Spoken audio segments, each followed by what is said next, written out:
progressé. Donc, juste pour rappel, la dernière fois, ce qu'on avait fait, c'était des généralités, ok, où j'avais expliqué un peu les différentes disciplines des sciences pharmacologiques, ok. Et après, j'avais commencé avec la composition des médicaments et j'avais donné la notion de principe actif et la notion d'excipient. Donc, on a vu un peu quel était le rôle, ok, des principes actifs et de leur origine, ok. Par contre, pour les excipients, on a vu un peu, ok, que les excipients étaient inertes sur le plan pharmacologique, c'est-à-dire c'était des substances qui n'étaient pas dotées d'activité pharmacologique, qui pouvaient de manière exceptionnelle présenter des effets notoires, et que ces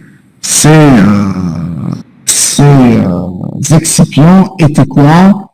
Avaient plusieurs rôles. Et j'avais un peu fait le tour, ok, le tour des trucs, ok, le tour des rôles des excipients, un peu de tout, ok.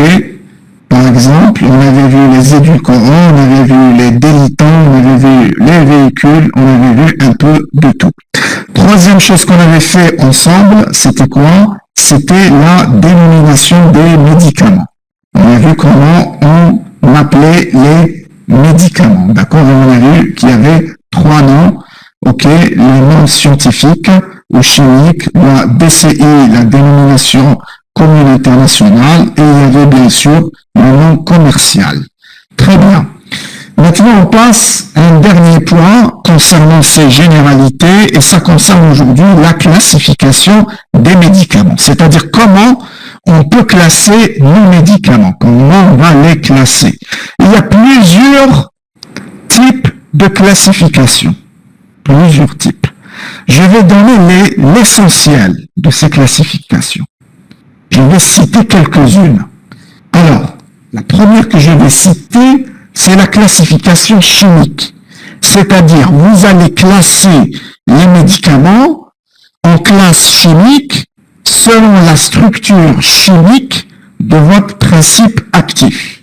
Donc, vous pouvez noter sur une feuille qui est à côté de vous, dans la classification chimique, je vais classer les médicaments selon la structure chimique du principe actif. D'accord? Mais elle n'est pas, cette classification n'est pas intéressante, ni pour le patient, ni pour le médecin. Ok? Elle est beaucoup plus importante pour l'industrie pharmaceutique. Ok? Très bien. Deuxième classification que je vais citer, c'est la classification pharmacologique. C'est-à-dire, on parle de famille thérapeutique. Par exemple, la famille des anti-inflammatoires non stéroïdiens. C'est par rapport à leur effet pharmacologique. C'est par rapport à leur effet thérapeutique. Je dis par exemple par exemple, j'écris les antidiabétiques. Les antidiabétiques. Qu'est-ce que ça veut dire antidiabétique? Ok, c'est-à-dire c'est contre le diabète. Vous suivez ou non? Très bien. Je peux par exemple dire j'ai la famille des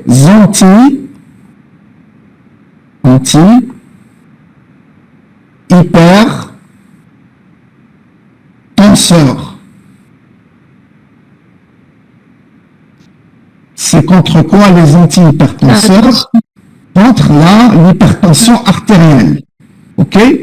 Je dis donc, je vais classer les médicaments selon leur effet thérapeutique ou pharmacologique. Donc, on parle de famille thérapeutique. Donc, vous pouvez noter sur votre cahier Exemple, les antihypertenseurs, les INS, les anti-inflammatoires non stéroïdiens. Cette classification, c'est la plus utilisée entre le médecin et le malade.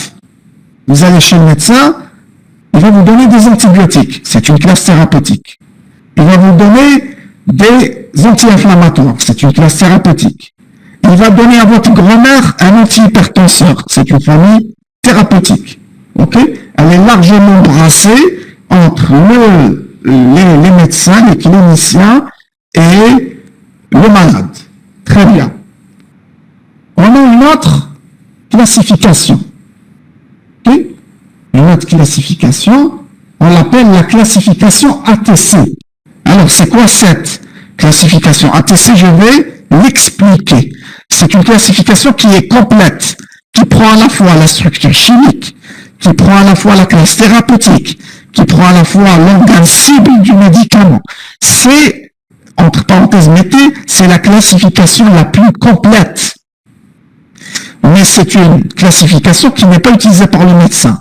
Cette classification, elle est utilisée par l'industrie pharmaceutique, et si vous prenez le temps de prendre une boîte de médicaments, d'un coup, après le cours, vous ouvrez la notice du médicament, vous allez tomber sur la classification ATC.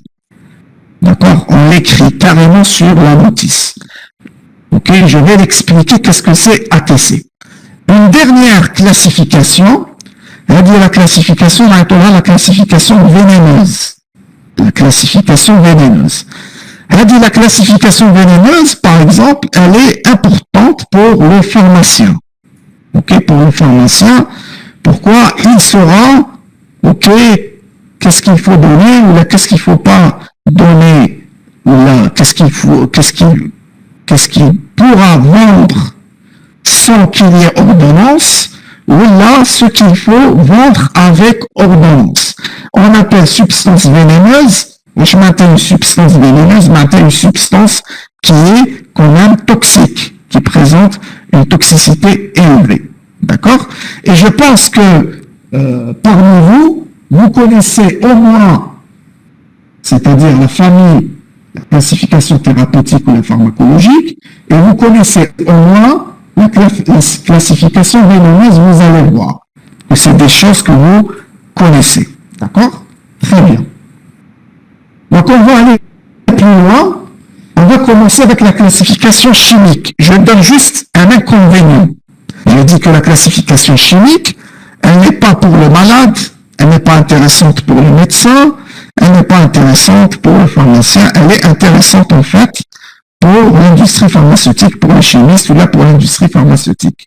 Très bien. Donc regardez par exemple un inconvénient, c'est que une même famille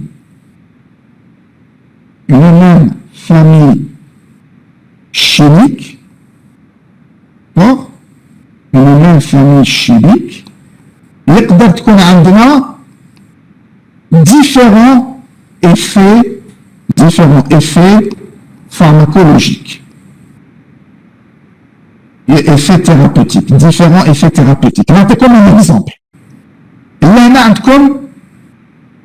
عندكم une classe de médicaments qu'on appelle les sulfamides.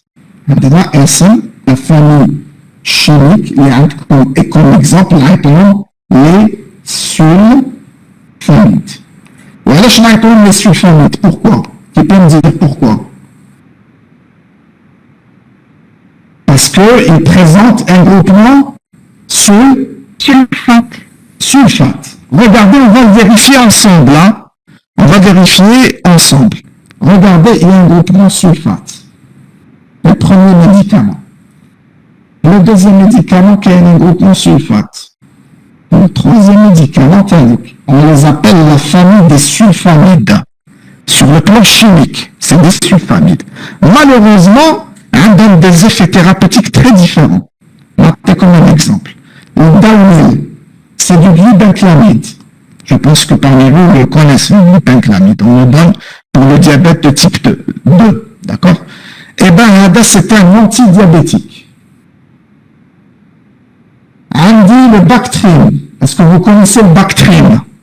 Le Bactrim, c'est un antibiotique, le Bactrim. Ok?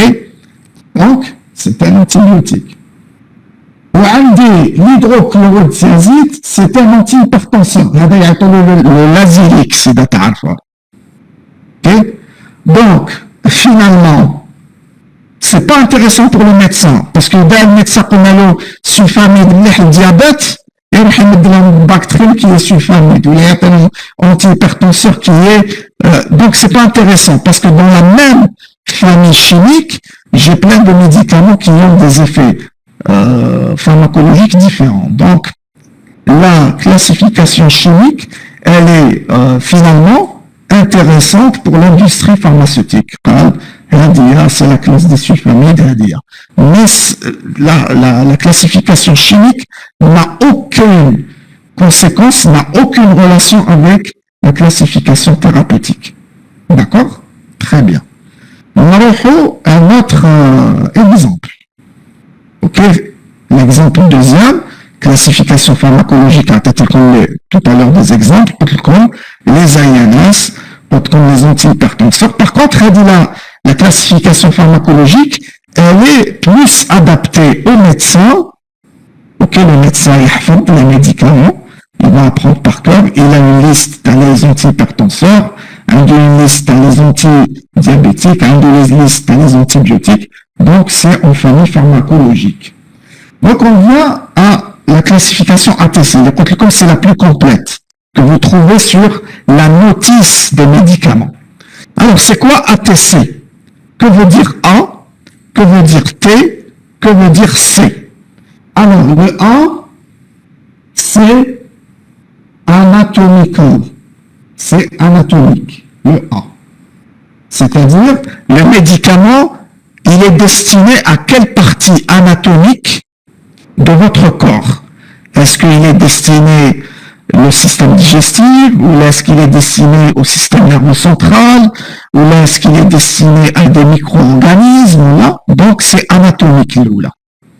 La deuxième, T veut dire thérapeutique. C'est-à-dire, on va le classer non seulement par rapport à l'organe cible, mais on va le classer également par rapport à l'effet thérapeutique.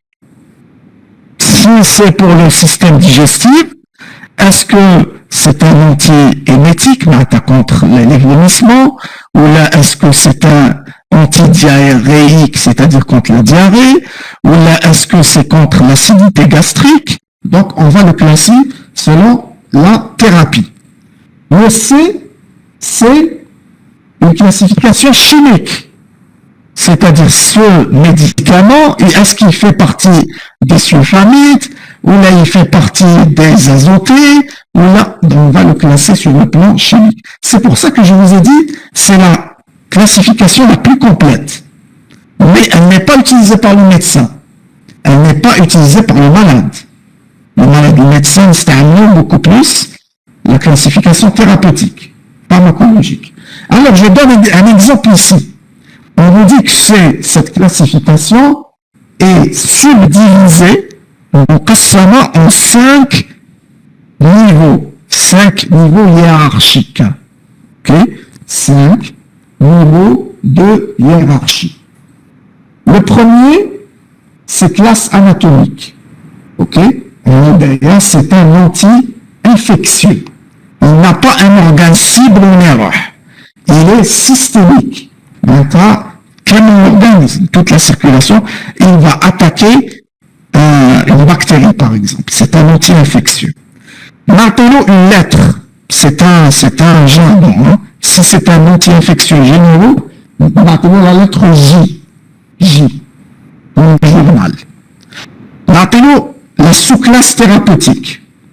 Parce que l'anti-infectieux, il y a antifongique contre les champignons, il y a antiviral contre les virus, il y a antibactérien. La sous-classe thérapeutique, je précise.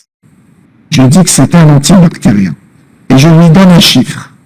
En bas, sous-classe pharmacologique, est-ce que les antibiotiques, est-ce que c'est un macrolide, ou là c'est un bêta-lactamine, qui est mal le clamoxyl, ou qu'est-ce que c'est.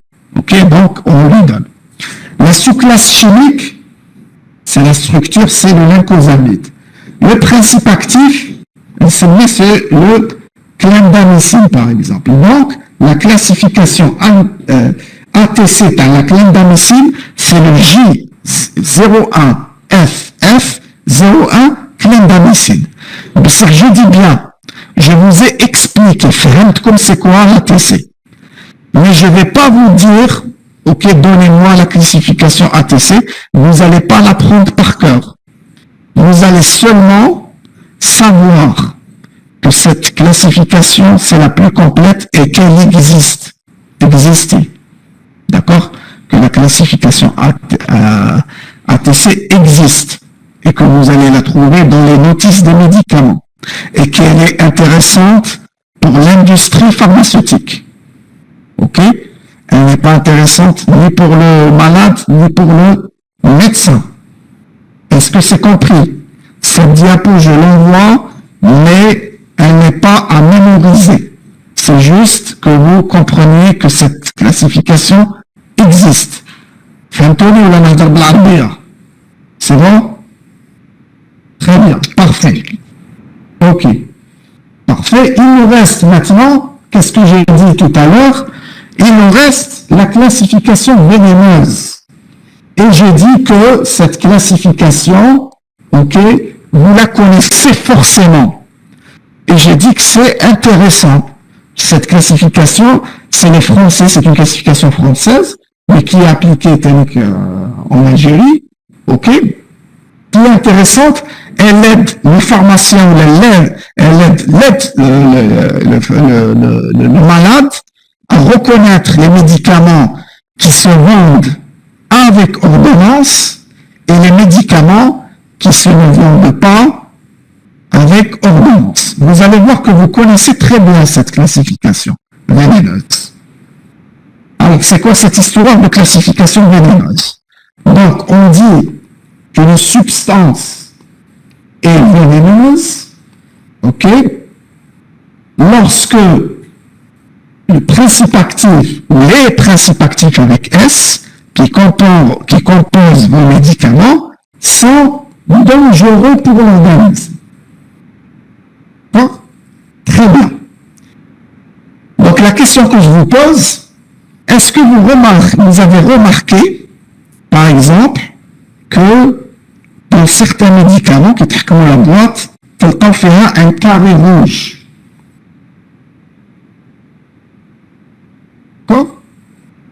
Des fois, qui te calme la boîte, quelqu'un a un carré vert. Et des fois, ok, des fois, mais tu t'as regardez. Le chemin d'ailleurs, dans le Doliprane, tout le monde connaît le Doliprane. Il n'y a rien. Est-ce que vous vous êtes posé la question pourquoi? Il y a le rouge, il y a le vert, et des fois, il n'y a rien.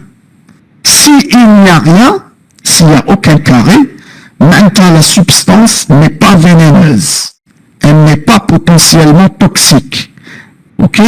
C'est-à-dire que le pharmacien peut vous la vendre sans ordonnance. Le pharmacien, on lui appelle tel médicament, ما فيش le carré ni vert ni rouge, يبيعوا لك عادي.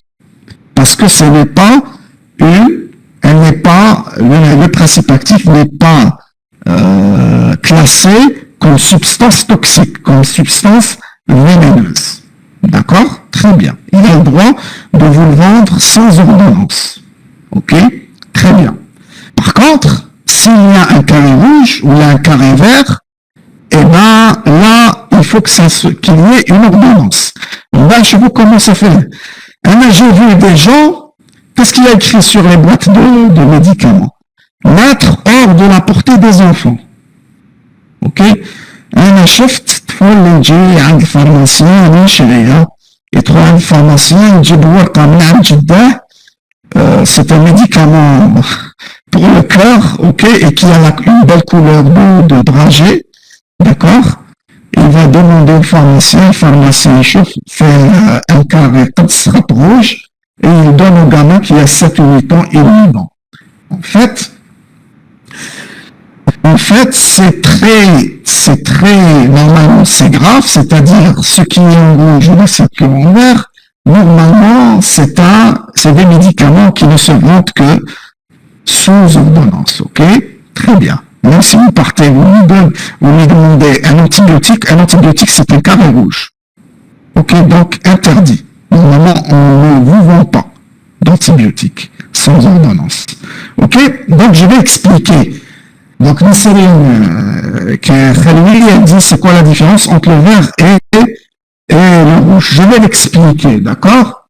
Je vais l'expliquer, donc, vous avez, bien sûr, ici, on a vu que les médicaments contenant des substances vénéneuses, c'est-à-dire, c'est des substances avec des effets toxiques qui sont quand même importants. Ok, donc ils sont classés en 3 groupes. Liste 1, liste 2 et liste 3, selon la liste des stupéfiants, c'est-à-dire des psychotropes. Ok, qui m'a la morphine, qui m'a les psychotropes, le Valium, tout ça, on les appelle la liste 3 ou la liste des stupéfiants. Ok? L'ancienne appellation, la liste A, la liste C et la liste B. Alors, pour la liste 1, on les appelle les substances toxiques. C'est un cadre rouge, tel qu'on ne voit pas, un cadre rouge. Exemple, les antibiotiques. Là, ok, vous partez chez le pharmacien, appelez clamoxyliatek, appelez l'azithromycin, comme donnez-moi tout ce que vous voulez. Ok, très bien. Vous payez et c'est bon.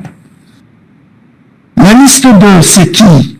C'est les substances dangereuses. Dangereuses. Elles ne sont pas toxiques, mais elles sont considérées comme dangereuses. Elles sont moins toxiques, on va dire. C'est un cadre vert. Exemple, les contraceptifs. Okay? Contraceptifs, tu parles, un cadre. Sont dangereux, mais pas toxiques. Okay? Alors, en plus de liste 1, liste 2 et liste des stupéfiants, Phoenix, c'est un cadre rouge, les stupéfiants. Hein? On parle un cadre rouge. Le cadre rouge, il est très bien. Okay? En plus de ces listes, les médicaments ne contenant pas de substances vénéneuses, qui me paracétamol. Il n'y a pas de marquage spécifique. Maintenant, la cadre rouge, la cadre vert. Oui, sans ordonnance, mais ça poche ordonnance. Ok? Très bien.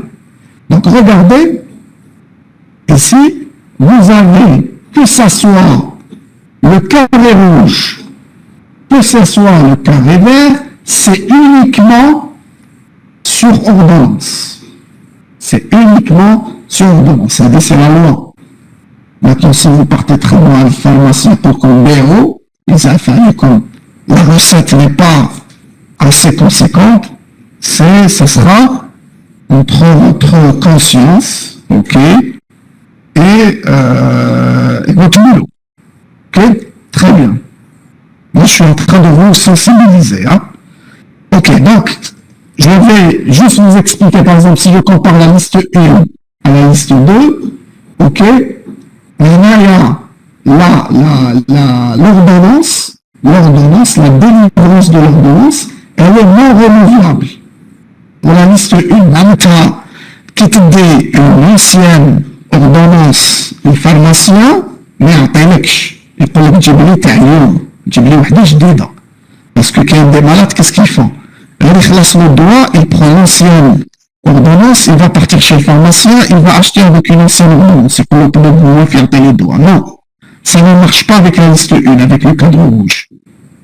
Par contre, avec la liste 2, le cadre vert, vous pouvez renouveler 2 fois.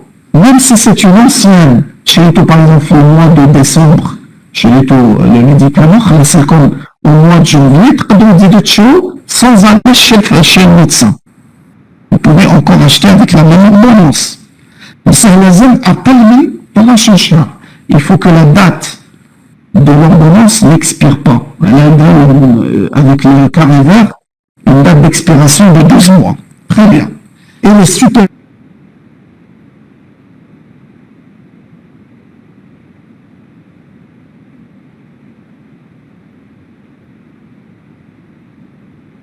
des ordonnances claires et nettes.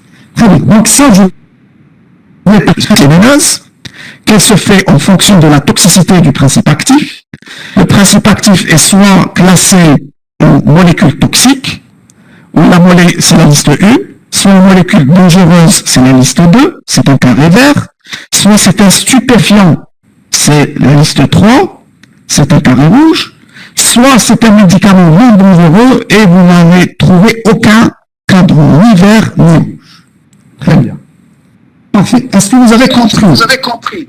Oui, monsieur, et pour ce qui est des triangles avec une petite voiture, et ils écrivent en dessous niveau 1, niveau 2. Voilà, ça c'est éteignez le microphone, ça c'est supplémentaire, ça sous-entend que c'est un médicament qui peut vous provoquer des somnolences, ok, c'est-à-dire un assaut. Donc il faut faire très attention si c'est une personne qui travaille dans une usine et qui utilise une machine dangereuse, ou il y a quelqu'un qui conduit, un chauffeur, d'accord, ça c'est autre chose. D'accord? Ce qu'on est en train de dire ici, c'est par rapport à la classification des médicaments, qui a la classification chimique, qui a la classification pharmacologique ou thérapeutique, qui a la classification ATC et qui a la classification vénéneuse, selon la substance. Très bien. Alors, je dis que renouvelable au moins deux fois. Pour le carré vert. Ok? Très bien. C'est pas important. Le domaine essentiel, c'est que vous connaissez l'existence de cette classification vénéneuse et qu'elle est importante quand même au niveau des officines. D'accord? Très bien. Y a-t-il des questions, s'il vous plaît? Parce qu'on a fini la partie généralité, on va passer à autre chose aujourd'hui. Très bien. Parfait. Donc, il y a une question, les stupéfiants. Les stupéfiants ne sont délivrés que sous ordonnance. Et le pharmacien a un registre. Il faut qu'il écrive le nom du médecin qui a prescrit, le nom du malade qui a pris. D'accord? Parce que la police, à tout moment, peut revenir vers ce registre pour vérifier, parce qu'il dedans, il fait des transactions douteuses. Ok, l'ennemi, il fait des transactions douteuses, il vend là le truc. Ok, il faut qu'il y ait une traçabilité du médicament, c'est qui le médecin, c'est qui le malade, c'est qui, ok, donc c'est très très réglementé par rapport aux stupéfiants. Ok, et c'est un carré rouge très très prononcé. Très bien. Parfait. Donc on avance. Donc on va commencer aujourd'hui le chapitre pharmacocinétique. D'accord? On va commencer avec le chapitre pharmacocinétique. Alors c'est quoi le pharmacocinétique? On va démarrer de la définition. Donc regardez, comme on avait dit la dernière fois, la pharmacocinétique est l'étude du devenir du médicament dans l'organisme. D'accord? On veut savoir qu'est-ce qui se passe. Si, imaginez que ce matin, vous avez pris un comprimé de paracétamol. Quel est le devenir de ce paracétamol? Mais quelqu'un de vous, par exemple, va me dire pourquoi chercher, pourquoi s'intéresser au devenir du médicament. Avant de mettre un médicament sur le marché, on doit connaître parfaitement sa pharmacocinétique. Alors, je vous retourne la question, est-ce que vous avez des idées? Est-ce que vous avez des informations? Est-ce que vous avez la toxicité? Premièrement, la toxicité. Très bien, Nassari. C'est tout d'abord, est-ce qu'il est toxique ou non? Sarah Ruffel, elle dit comment il est éliminé. Sarah Ruffel, elle dit comment il est éliminé. Oui, comment il est éliminé et surtout, regardez, comment il est, je vais l'écrire, comment il est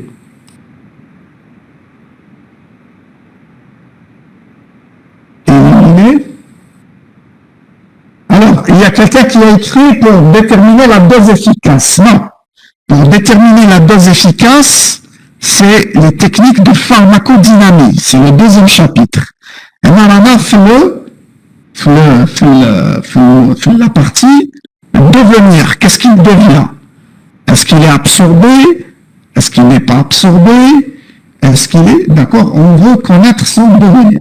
Alors, comment il est éliminé? On peut rajouter comment il est éliminé sur quand est-il éliminé. Quand est-il éliminé? وقتاش éliminé. وعلاش j'ai besoin d'une réponse? J'ai besoin d'une réponse.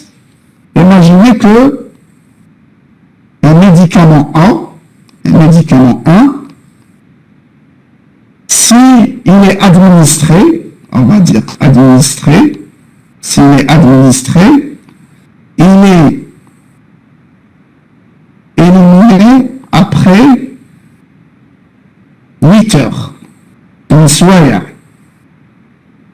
Je vous pose la question, est-ce que le malade peut prendre un premier comprimé à 8 heures ou hésite un deuxième comprimé à midi? Non. Pourquoi? Voilà.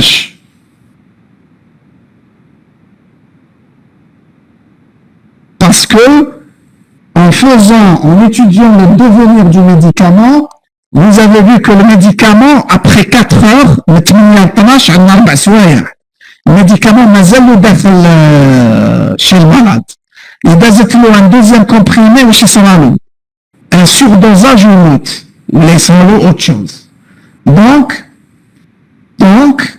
c'est important de connaître le temps d'élimination pour pouvoir décider de la fréquence d'administration. On doit à quel moment qu'il y a des médicaments qui me paraissent pas mal que les antidiabétiques, c'est tous les 8 heures de charbon. Antihypertenseurs, il y a des médicaments chaque 24 heures de charbon. Parce que c'est grâce à la pharmacocinétique, grâce à l'étude du devenir du médicament, qu'on a compris à quelle fréquence je dois donner, quel dosage, parce que de la pharmacocinétique, je vais mesurer la concentration maximale au niveau du sang, quelle est la quantité que je dois administrer pour arriver à une dose max efficace. Ok? Donc finalement, on est en train de dire, regardez, les études de pharmacocinétique sont très importantes, elles sont indispensables au cours du développement du médicament, car la pharmacocinétique me permet de définir la posologie du médicament. Lorsque je dis la posologie, c'est le rythme. Est-ce que ou un comprimé ou un comprimé on ne sait pas, c'est le rythme d'administration et la durée du traitement. Est-ce que c'est 2 jours? Est-ce que c'est 8 jours? Est-ce que c'est 24 jours? Je ne sais pas. Donc, finalement, la posologie, on appelle ça la posologie, c'est-à-dire le rythme et la durée du traitement, la posologie des médicaments ne peut être déterminée si on ne fait pas une étude de pharmacocinétique. L'étude de pharmacocinétique. Elle est indispensable, elle est indispensable avant de mettre le médicament sur le marché. D'accord? Très bien. Donc, la pharmacocinétique, comme on l'avait dit la dernière fois dans le premier chapitre, dans la première partie, généralité, la pharmacocinétique comporte 4 grandes étapes. Alors, quelles sont les étapes? Je vais voir si vous suivez ou non. C'est une DME, très bien. ADME, très bien. ADME. La première étape, c'est l'absorption. Très bien. La première étape, effectivement, c'est l'absorption. On appelle soit la résorption, soit l'absorption. On va voir la différence entre les deux mots. La première étape, c'est l'absorption. C'est une question de logique. Ok, qui te chambre au doigt, ou là, voilà, ok. La première étape, il doit être absorbé. La deuxième étape, après qu'il est absorbé, il va se distribuer et on regarde les organes. La troisième étape, il sera métabolisé. Et la dernière étape, il sera éliminé. Donc, c'est ce qu'on a appelé le système ADN. Très bien. Parfait. Donc, on avance. On va commencer. Donc, avant de commencer avec les mécanismes, comment le médicament est absorbé. Par exemple, si vous prenez le paracétamol, ou l'aspirine, on sait que l'aspirine et le paracétamol ne sont pas absorbés de la même manière au niveau de votre tractus gastro-intestinal. Donc, vous allez voir que votre regard vis-à-vis des médicaments va changer. D'accord? Lorsque vous prenez un médicament acide ou la base, vous allez voir que c'est très très différent, que les mécanismes d'absorption sont très différents. Mais avant d'entamer cette étape d'absorption ou de résorption, il est important de connaître les voies d'administration. Pour que le médicament soit absorbé, il faut tout d'abord qu'il soit administré. Donc, dans un premier temps, quelles sont les voies d'administration. Donc, on va traiter le cas, les voies d'administration. Ok? Voies d'administration. Comment vous administrez? Alors, quelles sont les voies que vous connaissez? Les voies d'administration que vous connaissez. Orale, bien sûr. Très bien. Oral, quoi encore? Injectable. Très bien. Nasal. Très bien. Parentérale, très bien. Intraveineuse, voie cutanée, très bien. Donc tout ça, c'est des voies d'administration. D'accord? Très bien. Alors, je vais commencer avec les voies générales. Et en fait, j'ai subdivisé la classification. Chacun comment il la subdivise. Hein? Moi, j'ai subdivisé les voies d'administration en deux groupes. Les voies générales. Lorsque je vais dire voie générale, maintenant, si vous prenez le médicament, vous aurez un effet général. Et on regarde l'organisme. Mais pas local. Et j'ai subdivisé les voies locales. C'est-à-dire qu'il donne le médicament va avoir une action locale. Là où vous l'avez administré, l'effet restera juste sur le site d'administration. OK? Donc, voie générale et voie locale. Donc, on va commencer avec les voies générales. Et à chaque fois, je donne les voies d'administration, je donne les avantages et je donne les inconvénients. Chaque voie. Et je vais ici commencer avec la voie la plus utilisée. Ok, la voie la plus utilisée, c'est quoi? C'est la voie orale. Voie Péros. Très bien. Donc, la voie Péros, regardez, comment on la définit. Donc là, c'est du latin. Hein? C'est du latin. latin, les bêtes qui comme latin, soit vous écrivez le mot, par exemple, os, et vous le soulignez, on sait que c'est du latin, soit vous l'écrivez en métallique. Os latin, voix orale. Donc à partir d'aujourd'hui, la voix péros, c'est la voix orale. Ok? Donc regardez l'absorption du principe actif depuis la muqueuse intestinale par la veine porte hépatique, passage par le foie, avant d'atteindre la circulation générale. Je vais l'expliquer.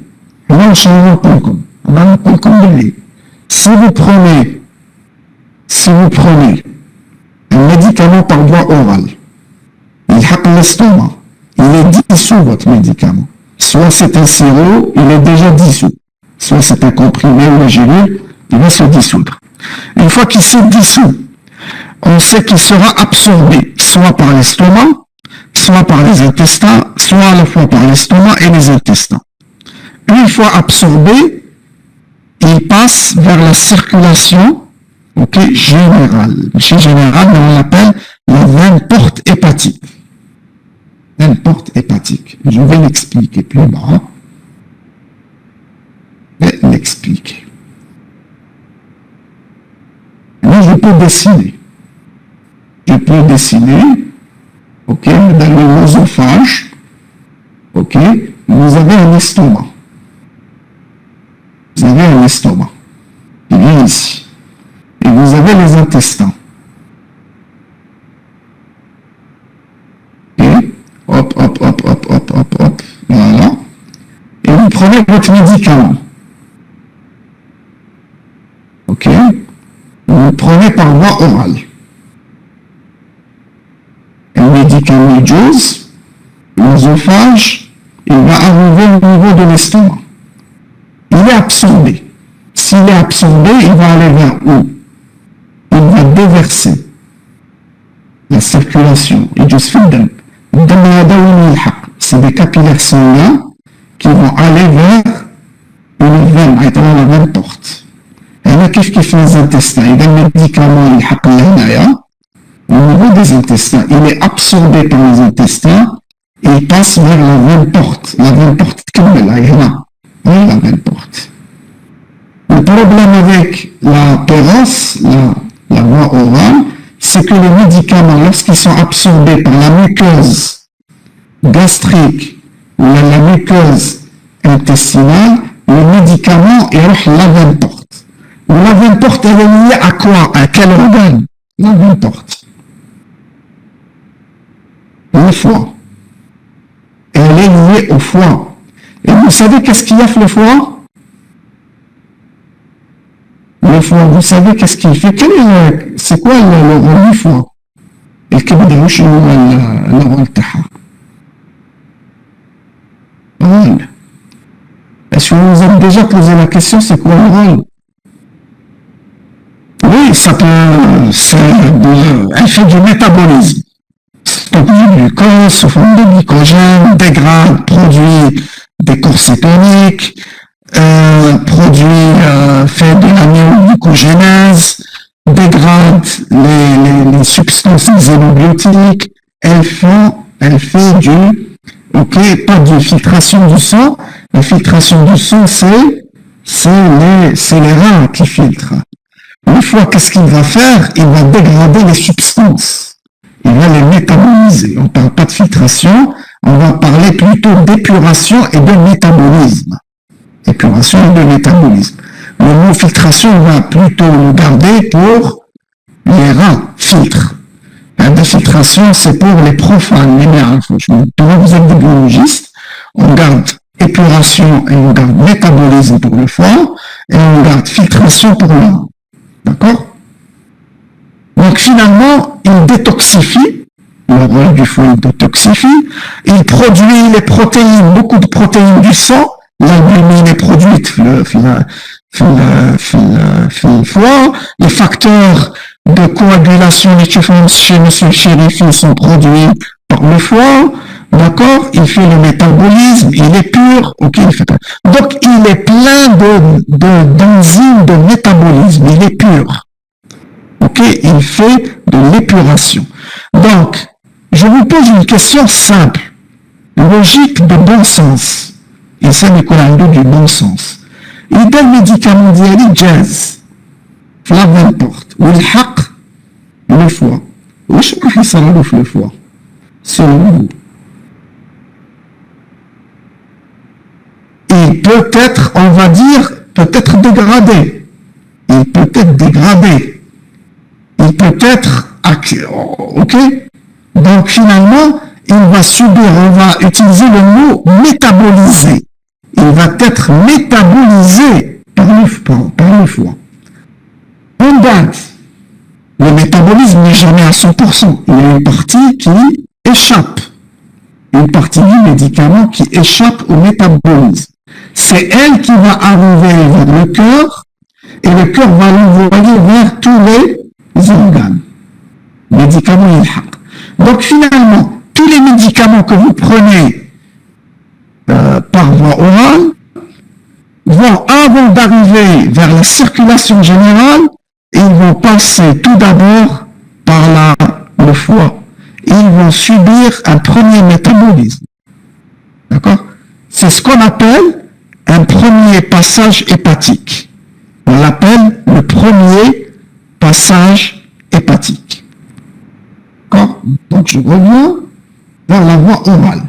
Alors, regardez. Je vous ai dit que l'absorption du principe actif et l'absorption du principe actif depuis la muqueuse intestinale par la veine porte hépatique, passage par le foie avant d'atteindre la circulation générale. Alors, quels sont les avantages? C'est la prise facile par le malade. Sur un comprimé, c'est mieux que de faire une injection. Une injection, il faut se déplacer dans un centre médical, donc faire la chaîne pour être piqué. Par contre, là, c'est une prise facile. Celle-là, tchombo comprimé, ou la tchombo une cuillerée de médicaments, donc elle est facile. Et on sait que malgré qu'il y a eu le premier passage hépatique, eh ben, عندنا au moins 50% اللي يلحقوا vers la circulation générale. Donc quand même, 50% تاع الميديكامون يلحق intact, c'est-à-dire qu'il est encore actif, c'est un bon pourcentage.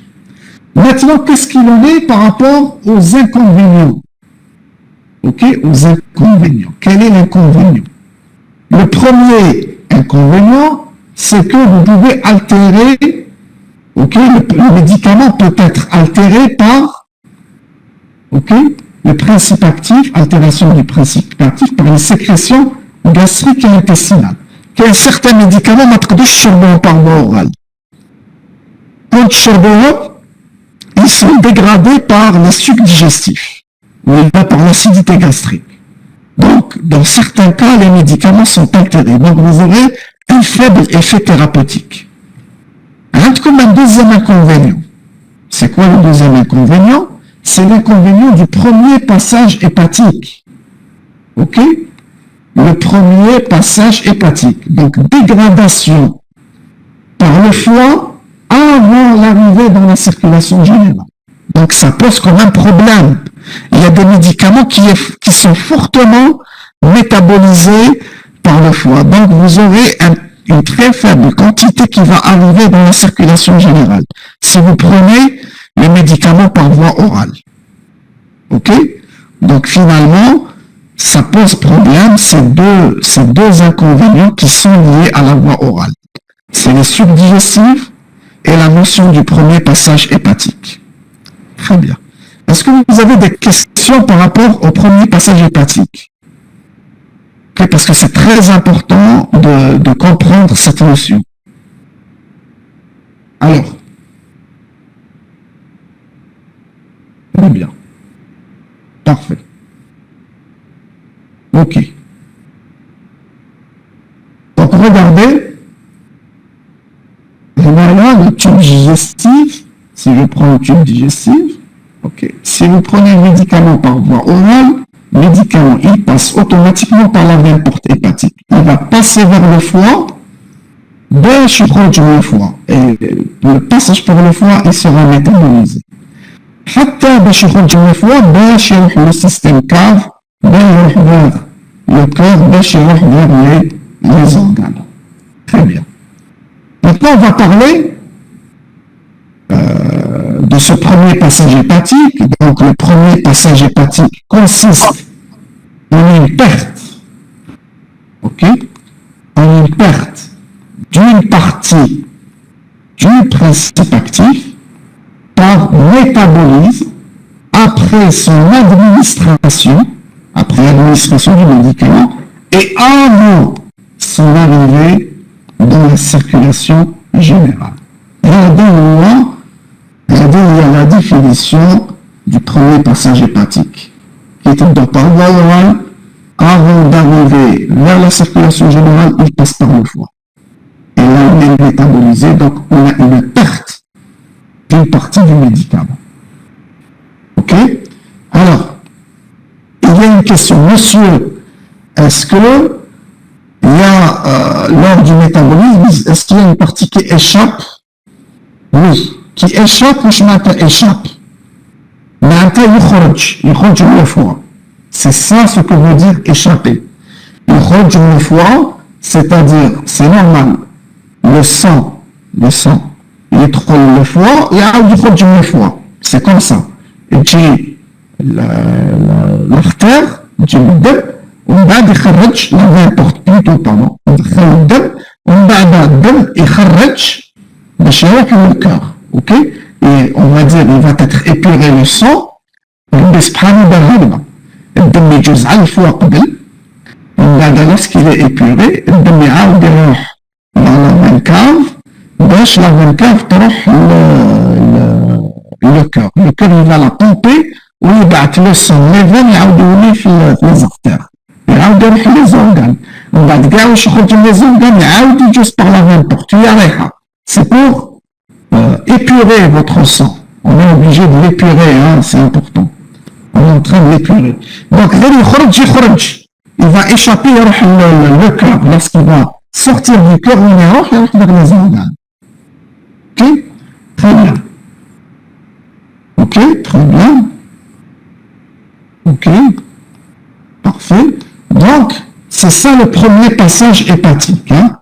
Donc, c'est le métabolisme du médicament dès son premier contact avec le foie. Mais il faut savoir que le premier passage hépatique n'est pas uniquement, n'a pas lieu uniquement dans le foie. Même les intestins, les intestins, des enzymes de biotransformation, de métabolisme. Les poumons thermiques, parce qu'on respire beaucoup de choses, on respire beaucoup de cochonneries. Et bien nos poumons sont doués d'enzymes de métabolisme. Dès qu'un xénobiotique il entre, il est métabolisé. Ok? Donc on sait qu'il y a un premier passage thermique intestinal, et il y a un premier passage pulmonaire. Mais qui est le plus important? Si on classe ces trois phénomènes, le premier passage pulmonaire, si le médicament est pris par voie pulmonaire, le premier passage intestinal, ok, si le médicament est pris par voie orale, le premier passage hépatique. Le métabolisme, il est le plus important où? Selon vous? C'est le foie. C'est le foie. C'est le premier passage hépatique. Le plus efficace. Les autres, ils sont moins importants. On va dire qu'ils sont accessoires. C'est pour ça qu'on insiste toujours sur le premier passage hépatique. Mais j'insiste sur le fait qu'il existe deux autres premiers passages, le premier passage intestinal et le premier passage pulmonaire. Ok? Très bien. Parfait. Alors, ça, c'est important, Tariq, que certaines voies d'administration du médicament permettent de diminuer ou d'éviter l'effet du premier passage hépatique. Quelle des voies qu'on utilise, imaginez que le médicament, il est métabolisé 90% par le foie lors du premier passage. Ce n'est pas intéressant de l'administrer par voie orale. Parce que vous tapez 1 gramme, 90% dégradé avant qu'il n'arrive dans la circulation générale, il pas comme 100 mg. C'est très peu. Donc, il y a des voies qui permettent. Par exemple, je vais vous montrer un schéma et vous allez me dire qu'est-ce que vous en pensez. Pardon. Je vais revenir en arrière. Voilà. Par exemple, si vous injectez, si vous administrez votre médicament par injection intraveineuse, le médicament, vers quelle veine? Vers quel système? Vers quelle veine? Le système cave. Le système cave. Est-ce que ça passe par le foie pour arriver au cœur? Non, ça ne passe pas par le foie. Donc, si on connaît, si on a un médicament qui est fortement métabolisé, qui subit un fort passage, premier passage hépatique, on peut changer la voie d'administration. Je prends par exemple la sublinguale. Est-ce que vous connaissez la voie sublinguale? La voie sublinguale. La voie sublinguale, c'est le fait de mettre un comprimé sous la langue. Sous la langue. Et vous allez voir qu'il y a des médicaments qui sont très bien absorbés sous la langue. Si vous prenez le médicament sous la langue, comme certains antihypertenseurs, regardez le médicament, il va aller où? Il va directement passer vers le système cave. Est-ce qu'il subit un premier passage hépatique, la voie sublinguale? Non. Très bien. Donc finalement, très bien. Donc il n'y a pas de... Donc certaines voies d'administration me permettent d'éviter le premier passage hépatique. Donc de gagner une bonne concentration plasmatique au médicament. Donc avoir un bon effet. Il y a quelqu'un qui a écrit Lycos, oui, c'est les médicaments Lycos. C'est pas ce Lycos ou autre, d'accord? C'est la voie. Alors, il y a une question de Oufel, elle dit, est-ce que la voie orale qui passe avec le foie? Oui. Elle passe, la voie orale, regarde. La voie orale, elle passe. Lorsque je dis la voie orale, maintenant, c'est pas sublingual. Sublingual, c'est sous la langue. Il faut faire la part des choses entre sublingual et péros. Est-ce que c'est la seule? On va décider. Est-ce que c'est la seule? Oui. C'est la seule, mais où on a un premier passage hépatique important, mais il y a une autre voie. La voie rectale, regardez la voie rectale. La voie rectale, une partie évite le système cave et la voie rectale, par le foie, il évite le foie. Je vais l'expliquer. Okay? Donc finalement, c'est pas la seule qui subit le premier passage hépatique. Entre la voie orale et la voie rectale, mais la voie rectale pas à 100%, à moitié. On va voir. Je vais l'expliquer. Très bien. Donc voilà. Donc, on est toujours dans la voie orale, toujours dans la voie péros, toujours avec les inconvénients. Le premier inconvénient, c'était les sucs digestifs, dégradation du principe actif par les sucs digestifs.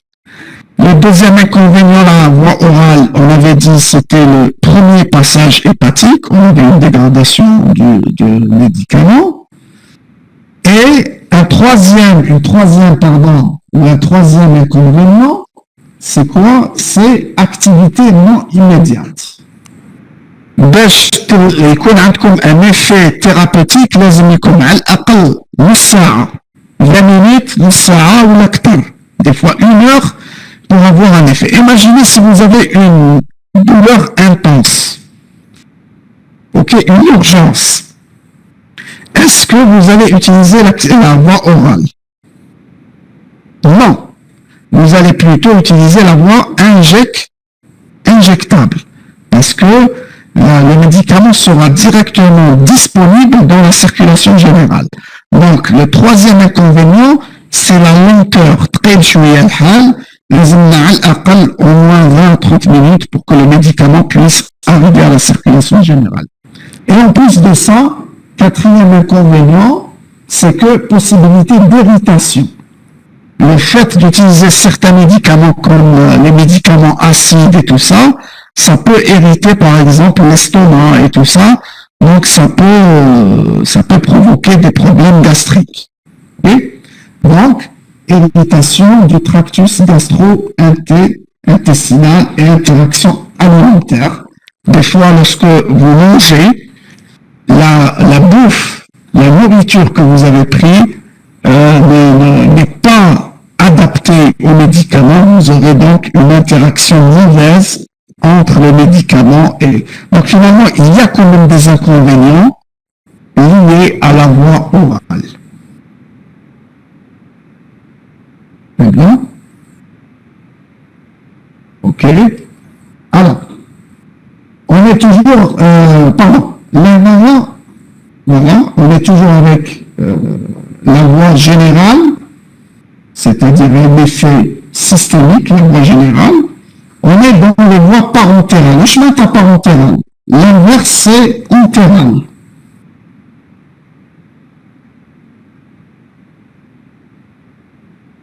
Entéral, le chemin est là. Vous allez, par exemple, chez le médecin, un entérologue, le chemin est là.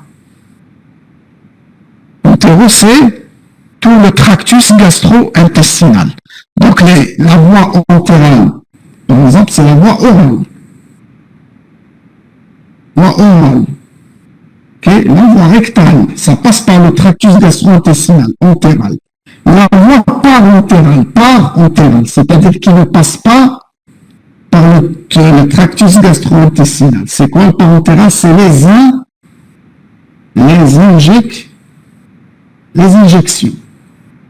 injections. Très bien. Parentéral, c'est les injections. Entéral, par exemple, c'est la voie orale. Donc, le parentéral, on va commencer, par exemple, regardez qu'est-ce que vous avez. Vous avez les sous-cutanés, les injections sous-cutanées. Donnez-moi un exemple d'un médicament injecté en sous-cutané. L'insuline. Très bien. Vous avez par exemple l'intradermique. Et l'intradermique, ça peut être par exemple les vaccins. C'est l'intradermique. Par exemple.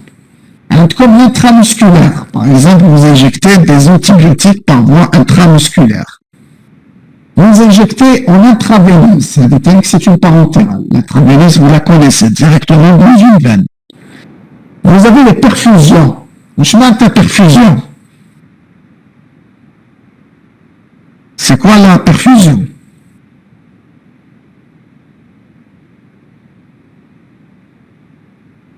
La perfusion qui déroule un sac de sérum physiologique.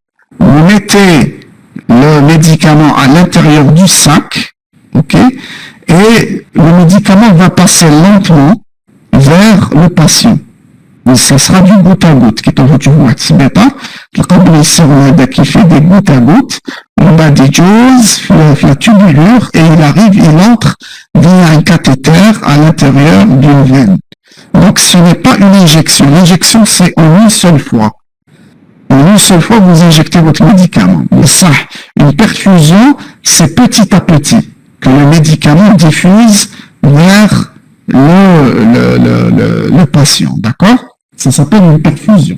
Une intra-artérielle est moins utilisée que l'intraveineuse. C'est des cas très, très, très rares. certaines indications hospitalières dans des cas d'urgence précises. Intrarachidienne, c'est-à-dire la colonne vertébrale, ok, au niveau de la colonne vertébrale.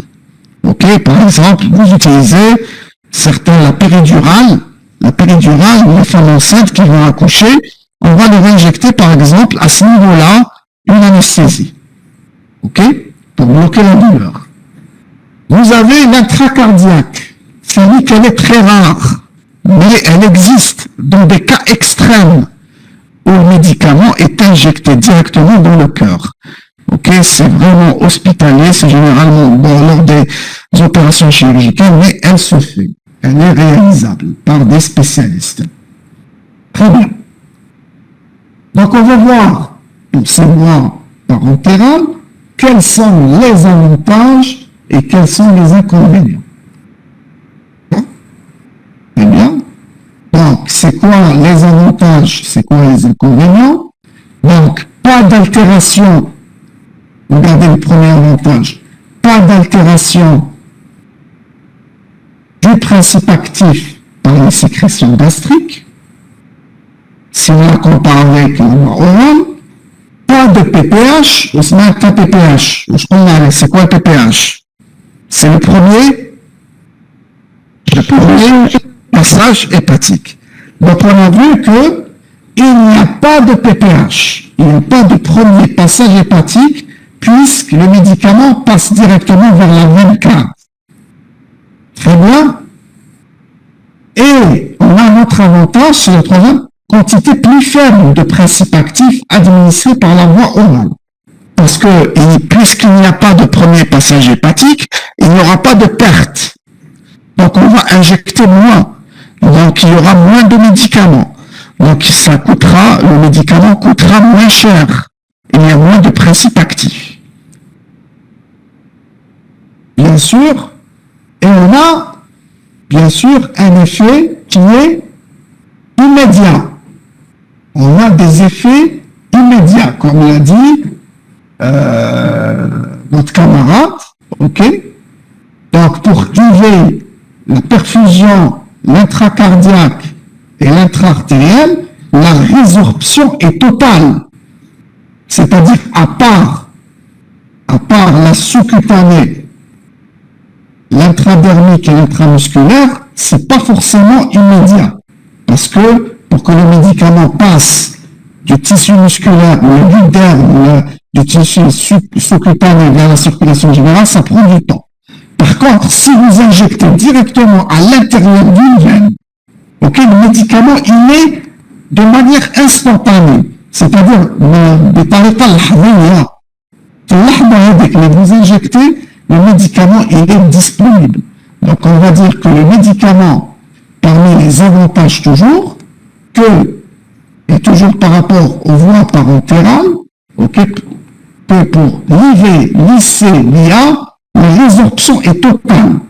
L'absorption est totale, la résorption est totale.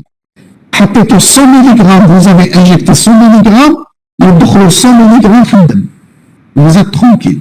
Et la résorption, ok, elle est immédiate. Le médicament, il est présent 100% في لحظة تاع l'injection. Et parmi les avantages toniques, c'est une administration en urgence. Et vous pouvez obtenir des taux très élevés en principe actif, en PA. Donc vous pouvez avoir des effets thérapeutiques importants. Ok?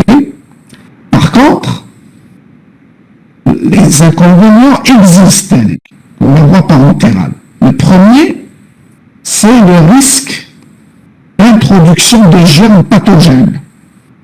Ok? Pour une injection, c'est à des seringues, il y a un risque. Je ne sais pas. Peut-être que c'est une seringue, qu'elle est périmée, le fait que le manipulateur a touché l'aiguille de manière non préméditée, peut-être que le milieu est contaminé, ok? Donc il y a un risque d'introduction de pathogènes.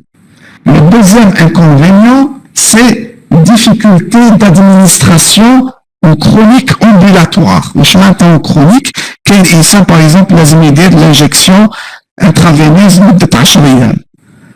ولازم يروح يخدم يولي اوكي. اي اون امبولاتور سي با بوسيبل، ماشي كيما يشرب الكومبريمي يمشي يشربو، لازم يروح للهوبيتال ولا يروح للستركتور اوكي pour qu'il soit que le médicament soit. Donc c'est très difficile de le faire en ambulatoire, c'est-à-dire en déplacement. Troisième point, c'est le personnel du soin compétent. Des infirmiers qui ne savent pas. Ils vous injectent, mais ils vous laissent carrément une plaque bleue.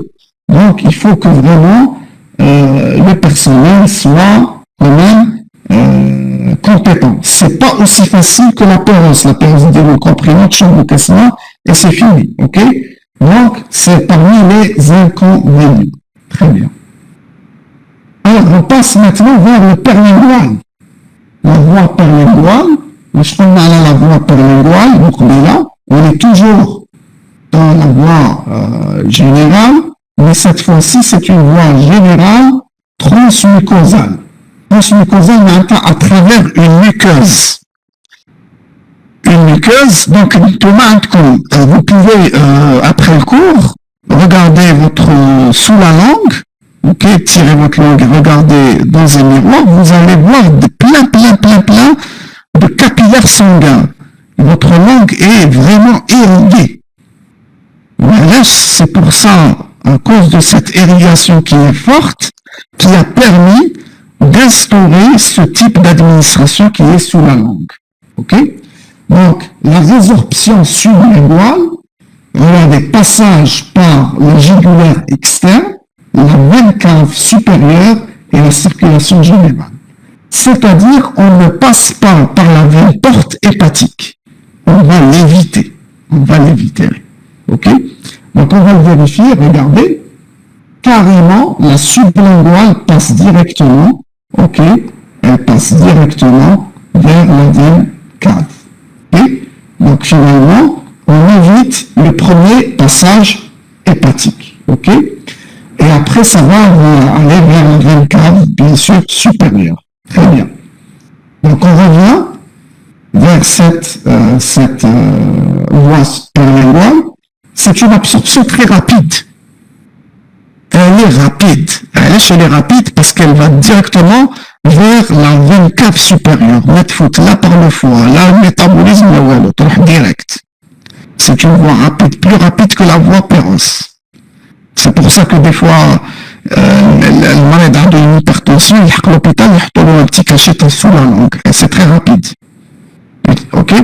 Donc, si elle est rapide, donc elle est utilisée en urgence, dans les cas d'urgence. Pas de destruction par les sécrétions digestives. Parce qu'il y a un batch vers l'estomac ou les intestins. Principe actif, le pH n'est pas dégradé. Et en plus, il n'y a pas de PPH. Le premier passage hépatique, vous êtes tranquille. Ok? Très bien. Mais il y a un problème concernant les inconvénients. Regardez, l'inconvénient ici, les inconvénients, il y a une faible quantité de principes actifs utilisables. Parce que la surface, si vous comparez la surface d'absorption ou de résorption dans la langue comme les scènes ou les intestins qui font des mètres et des mètres, ok, la quantité de pour qu'elle soit absorbée, elle est faible. Donc, là, vous avez affaire à un principe actif qui doit être fortement dosé, cette voie ne peut pas être utilisée. Par contre, si c'est une petite 10 mg, 20 mg de produit, ils sont quand même acceptables pour la voie sublinguale. Bon? Il y a une résorption irrégulière. Elle est irrégulière. Parce que, imaginez qu'on a vu une personne qui est âgée. Prenez-le, le comprimé, ok, pour qu'il soit absorbé. La personne, à un moment ou à un autre, elle va avaler chouïa. Elle va avaler un peu de sa salive. Donc finalement, une partie va partir quand même comme péros. C'est irrégulier. Par exemple, 50 mg, faite, parce que ok, donc elle est irrégulière quand même, ok. Eh bien, parfait. On arrive maintenant à la voie rectale. Vous m'arrêtez, hein. Si vous avez des questions, il faut m'arrêter et poser vos questions. Je suis à l'écoute. J'essaie d'avancer, mais vous m'arrêtez si vous avez des questions à poser, hein. Ok? Très bien. Ok? Il n'y a pas de questions par rapport à la sublinguale? Est-ce que vous êtes là? Très bien. Ok.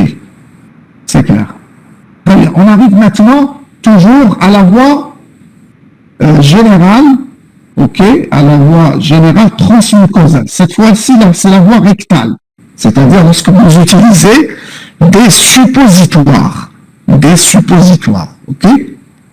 Donc, une partie du principe actif absorbé par la veine porte subira le PPH. Chouïa, un médicament qui déroule, imaginez un petit enfant, il a de la fièvre, vous allez lui donner un suppositoire Doliprane. Il a bien des suppositoires qui donnent au niveau rectal, une partie dose par la veine porte, qui dit veine porte dit premier passage hépatique, et une partie ne passe pas. Regardez. Alors, une partie du principe actif absorbé par la veine porte subira le PPH, le reste passe directement dans la circulation générale. C'est la veine iliaque, puis la veine cave. Je vais l'expliquer. Regardez. Je reviens en arrière, pardon. Voilà. Alors, comment ça se passe? Comment la voie rectale fonctionne-t-elle? Ok? Regardez ici. On a ici le rectum. Ok? On a ici par exemple, c'est au niveau rectum que vous allez introduire le suppositoire. Le suppositoire. Qu'est-ce qui se passe? Une fois que le suppos s'est dissous, ok, il s'est dissous, on est dans le rectum, on est dans le rectum, hein? On est dans le rectum, c'est le niveau rectal. Le médicament va passer, le rectum est drainé, il est vascularisé par des veines. Qui fait que ce moment dans les veines qui irriguent le rectum. Et dans les hémorroïdes, les veines hémorroïdales. C'est pour ça qu'on dit qu'une personne qui a des hémorroïdes a le bouessar. Qu'est-ce que ça veut dire en réalité le bouessar? En fait, c'est des veines. Là où les veines deviennent très, très fragiles. Et lorsqu'elles deviennent très fragiles, elles vont saigner, les veines et s'écoudent. Et la personne aura des douleurs. Et en réalité, les hémorroïdes, donc vous avez quand même appris quelque chose aujourd'hui, c'est des veines. On les appelle les veines hémorroïdales. Si ces veines sont enflammées, on dit que la personne présente des hémorroïdes. Ok? Donc, ces veines hémorroïdales, en fait, se subdivisent. Et ils passent en 3 groupes. Vous avez les veines hémorroïdales inférieures. Vous avez les veines hémorroïdales moyennes. Et vous avez les veines hémorroïdales supérieures. Lorsque votre suppositoire se dissout, une partie va être absorbée par la veine hémorroïdale inférieure. Une partie d'un médicament va être absorbée par les veines hémorroïdales moyennes. Et les veines hémorroïdales moyennes et inférieures vont déverser les clapales la veine iliaque. La veine iliaque part directement vers le cœur. Qui dit cœur dit bada organe. Oui, très bien. Est-ce que le médicament qui passe par les hémorroïdes moyennes et inférieures, est-ce qu'il passe par le foie? C'est une question que je vous pose.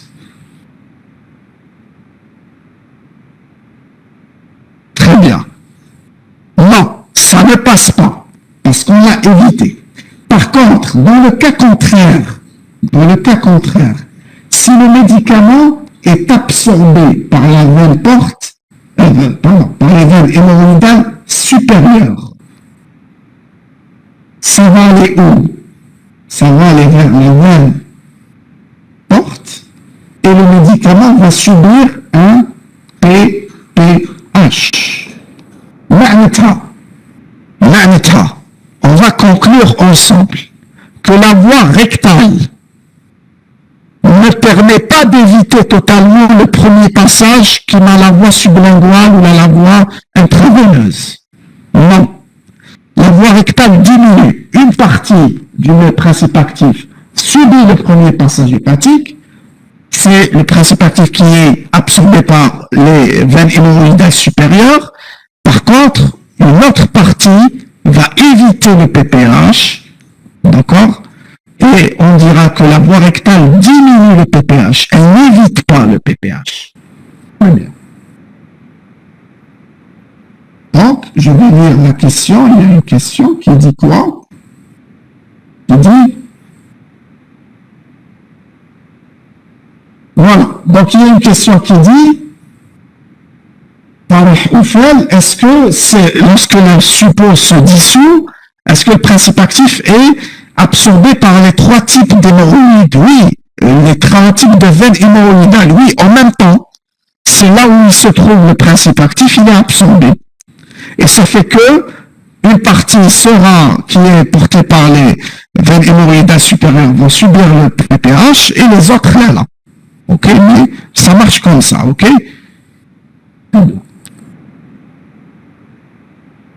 Voilà, donc il y a une question qui dit, est-ce que vous pouvez répéter le premier passage? Oui, j'ai dit, si le médicament, c'est un suppositoire, ok, il est à la fois absorbé, le principe actif, il est absorbé par les veines hémorroïdales moyennes, par les veines hémorroïdales inférieures et par les veines hémorroïdales supérieures. C'est des veines.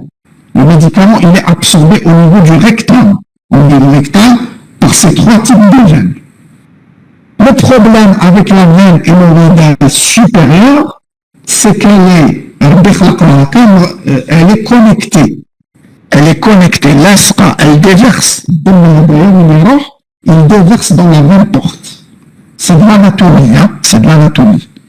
Donc, elle va vers le foie. Ce n'est pas une voie parentérale. Ce n'est pas une voie parentérale, non. Ok, la voie rectale, ce n'est pas, c'est une entérale. Ok, très bien. Ça passe vers le foie. Par contre, si je prends les veines hémorroïdales moyennes, ok, et inférieures, regardez, moyenne et inférieure, chauffons dans les veines avec quoi elles sont connectées. Avec quoi elles sont connectées, Céline? Elles sont connectées avec les veines iliaques, qui vont aller directement vers le cœur. Donc, il n'y a pas de premier passage hépatique. Ok, donc on peut dire que la voie rectale évite en partie, diminue, n'évite pas totalement, diminue donc le premier passage hépatique. Par contre, la voie sublinguale évite totalement, la voie injectable évite totalement le premier passage hépatique. Très bien. Donc on revient. Je vais parler. Salima, celui-là, on va parler maintenant des avantages et des inconvénients. J'ai juste parlé, je vous ai expliqué pourquoi on dit diminuer. On ne dit pas éviter totalement. Je vais expliquer, d'accord? Très bien. Très bien, donc, on est ici, la voie rectale. Donc, on a dit une partie donc, on a dit une partie donc subira le PPH, le reste passe directement. Ne subit pas. Maintenant, quels sont les avantages? Résorption rapide. Les suppositoires sont plus rapides que la voie orale. Okay? Facilité d'emploi chez l'enfant. Comme les chambres par voie orale, les chambres, vous lui donnez un suppôt et vous êtes tranquille. Alors, on a un troisième effet.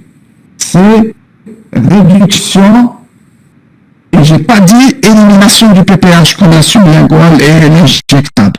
J'ai dit réduction de l'effet du PPH.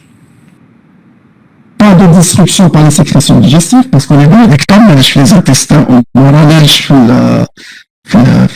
l'estomac, ok?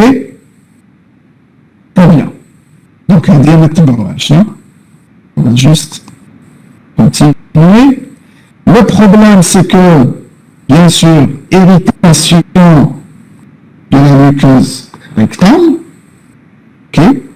Il y a un problème. Il y a, par exemple, déjà les gens qui ont des hémorroïdes, il y a de mes boissons, ne peuvent pas utiliser la voie rectale parce que déjà la muqueuse rectale est altérée. D'accord? Donc ça pose problème. La quantité limitée du produit que l'on peut administrer, ok, qui ne dépasse pas chez un adulte 3 grammes. Donc ça pose problème si le comprimé est assez important, on ne peut pas le donner par voie rectale. D'accord? Très bien. Alors, il y a une question, qu'est-ce qu'elle dit? On va voir, qu'est-ce qu'elle dit? Est-ce que le principe actif affecte le cœur? Il y a des médicaments qui n'ont aucun effet sur le cœur, parce que le médicament passe obligatoirement par le cœur. C'est le cœur qui pompe le sang vers les organes. Il passe, le médicament, il passe tout le temps par le cœur.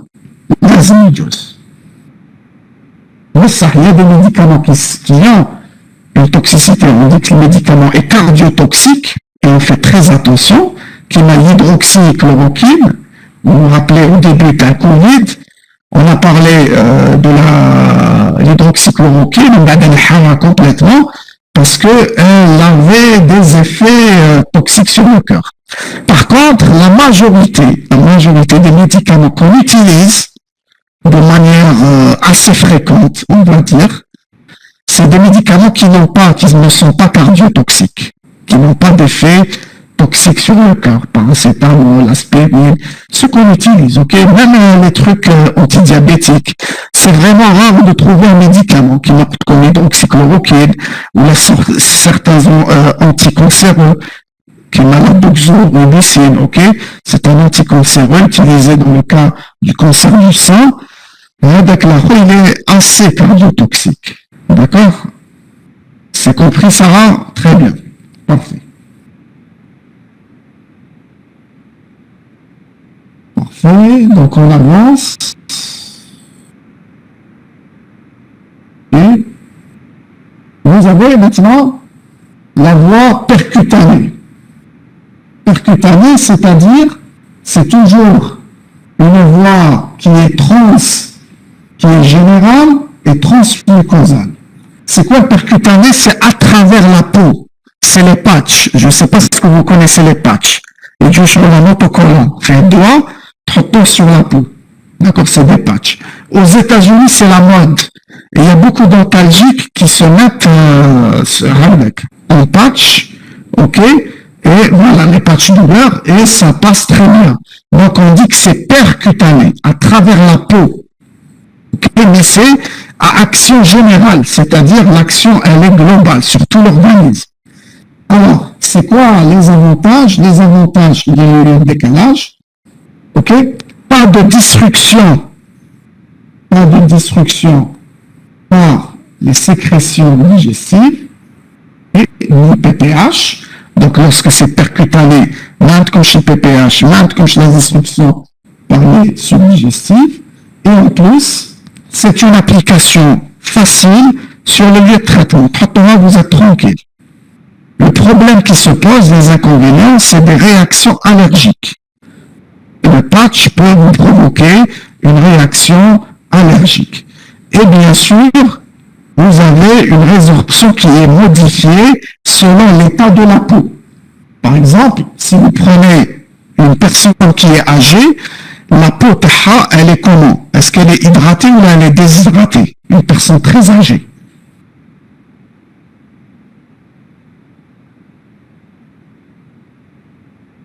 Elle est déshydratée, très bien. Donc, la déshydratation fait que le médicament ne passe pas de la même manière chez vous, par un patch, vous êtes jeune, par rapport à une personne qui est âgée.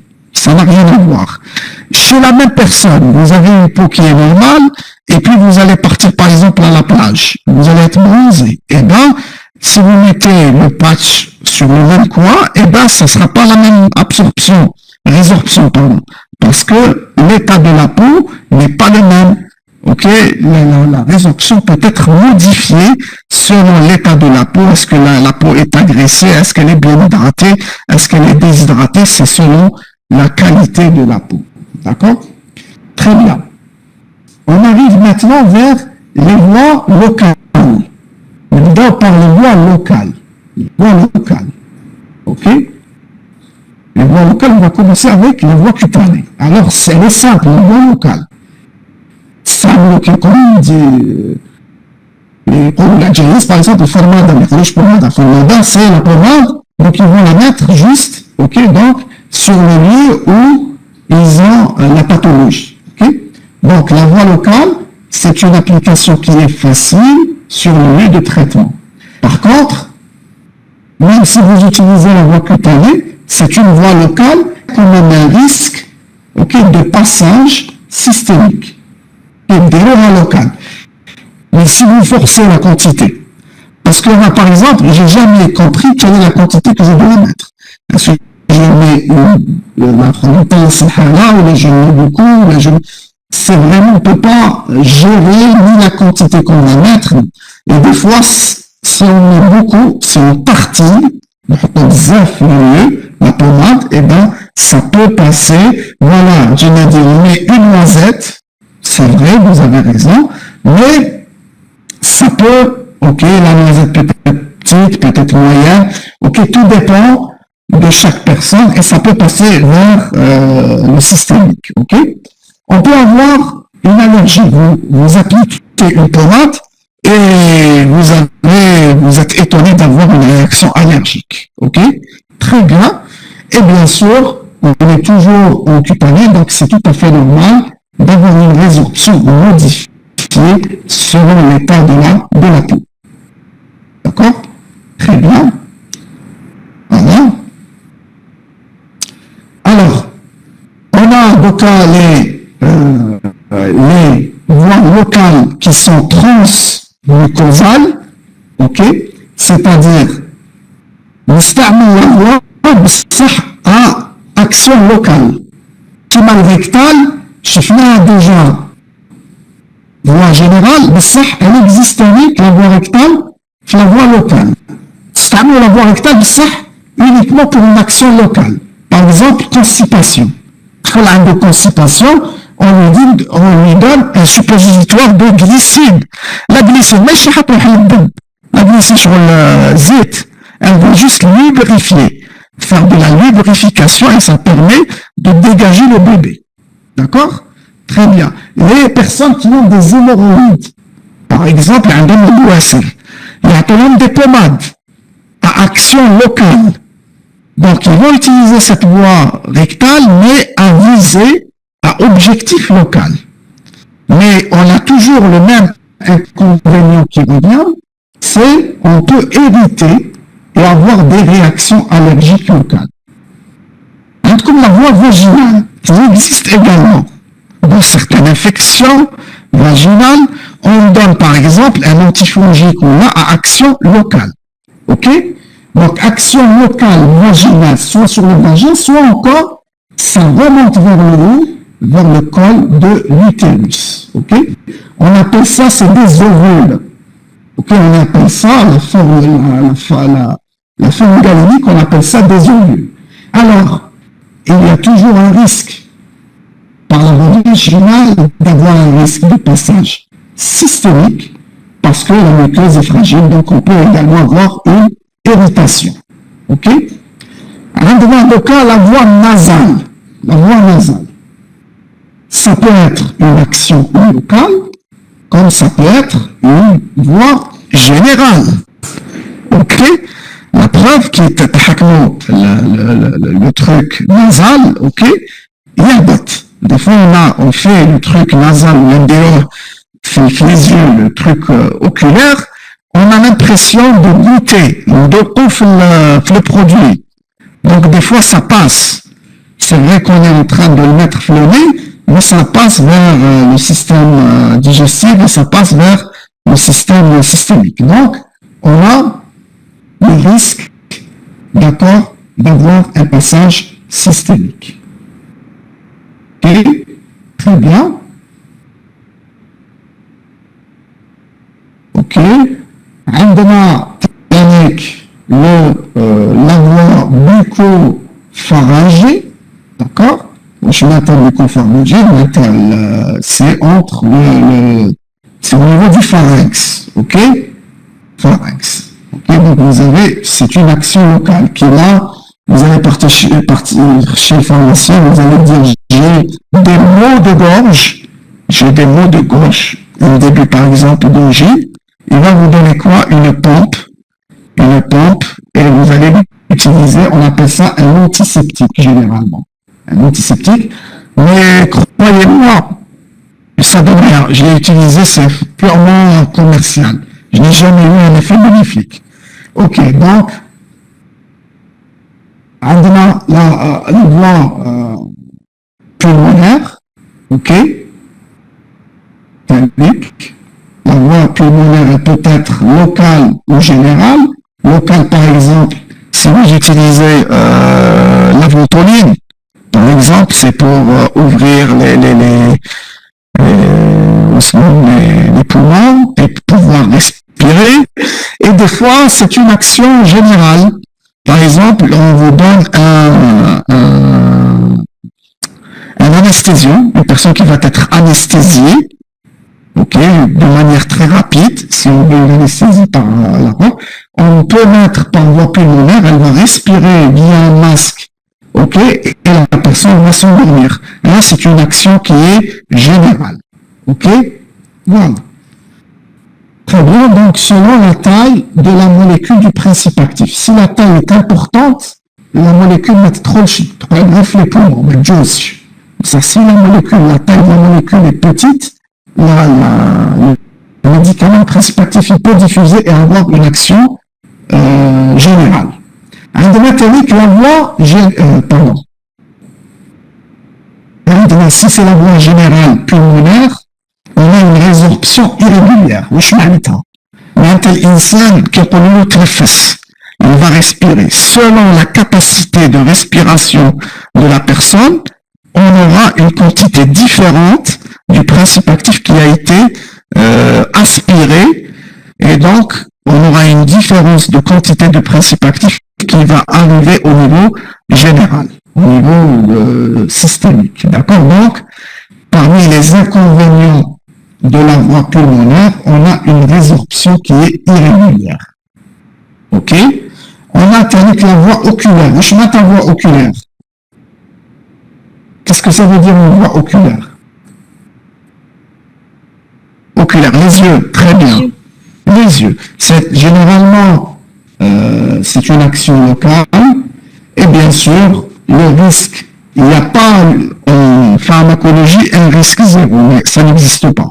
Donc, il y a un risque d'irritation car la conjonctive est fragile. Auriculaire, je m'entends. Auriculaire.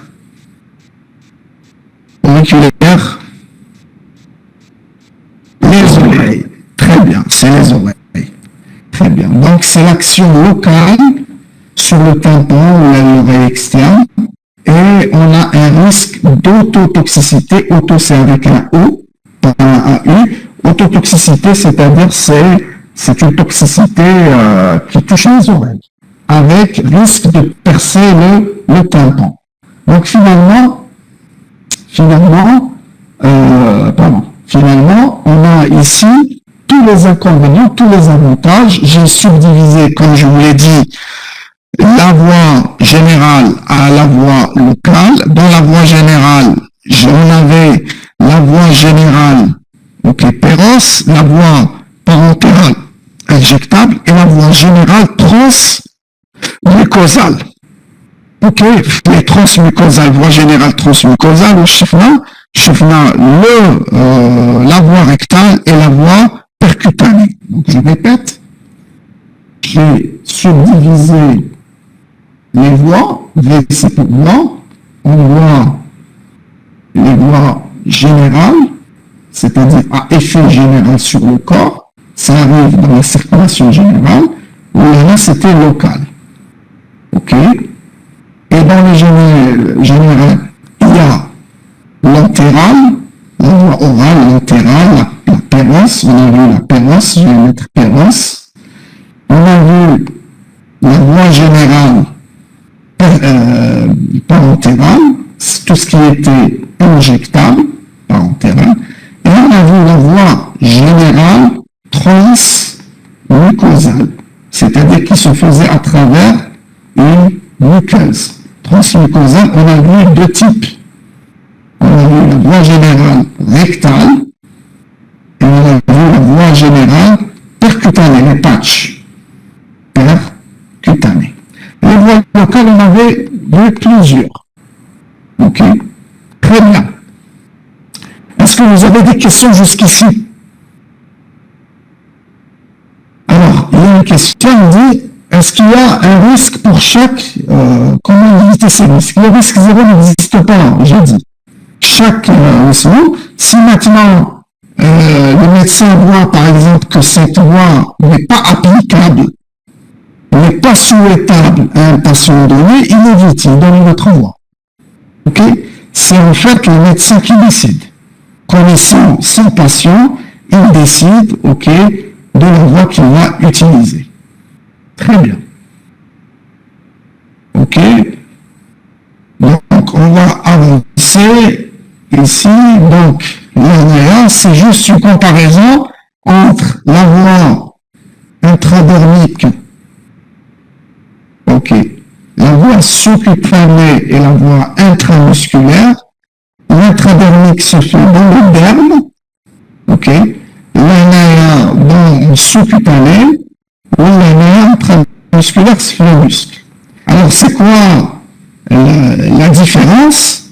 L'intradermique se fait dans le derme, la sous-cutanée se fait dans l'épiderme, et l'intramusculaire, c'est dans le muscle. La différence entre le derme et l'épiderme, c'est la vascularisation. Regardez, les vaisseaux sanguins. Regardez les vaisseaux sanguins. Regardez les vaisseaux sanguins, la lymphe, la partie musculaire. Et regardez la lymphe, l'épiderme. Ok? Quelle est la plus rapide? Je peux la plus rapide, l'ANA, entre ces trois voies. Intradermique, sous-cutanée, intramusculaire. La plus rapide, c'est là où il y a le plus de sang, où il y a plus de vascularisation. Parce que le médicament, il va injecter le médicament, il passe directement, ok, vers le sang. Le sang va le véhiculer vers le cœur pour qu'il soit envoyé vers tous les organes. Par contre, si j'injecte le derme intradermique, maintenant, j'injecte le médicament chez Samalo, et très très lentement, il dégage les vaisseaux باش يروح. Par contre, la sous-cutanée qui est l'insuline, elle est plus rapide. La sous-cutanée est plus rapide que l'intradermique, mais elle est moins rapide que l'intramusculaire. Pourquoi ces trois types existent? C'est selon ce qu'on veut. L'insuline, ما لازمش نinjecter rapidement, sinon tu as comme hypoglycémie. لازم نديفوز ماشي بزاف بزربة ماشي بزاف بالعقل. Entre les deux. Des fois, vous avez besoin que votre médicament passe très lentement. C'est le cas des vaccins et des allergènes. Comme vous injectez le vaccin directement de manière très rapide, comme un choc anaphylactique. Ok, donc on injecte en intradermique. Par contre, des fois, les antibiotiques, vous avez une réponse très rapide. système intramusculaire. Donc finalement, chaque voie présente des avantages, des inconvénients, et c'est au médecin, normalement ils connaissent tout ça, c'est au médecin de choisir la voie d'administration qui va donner à son patient. Très bien. Parfait. Ici, c'est juste un truc pour dire la péridurale. Ok, regardez un peu, c'est injecté ici au niveau de la colonne vertébrale. Ok, regardez les vertèbres ici. Ok, et les lombaires L2, L3, L4, les lombaires, on injecte l'anesthésique. Ok, l'anesthésion, on injecte, regardez, ici, pour que les femmes évitent en fait les douleurs qui sont associées à l'acte de l'accouchement. Voilà. Donc on a terminé aujourd'hui. Si vous n'avez pas de questions, on a terminé tout ce qui est en relation avec les voies d'administration. C'est bon? Donc si vous avez des questions, vous les posez, sinon vous êtes libre.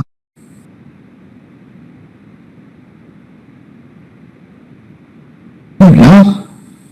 Merci, ça va donc ok.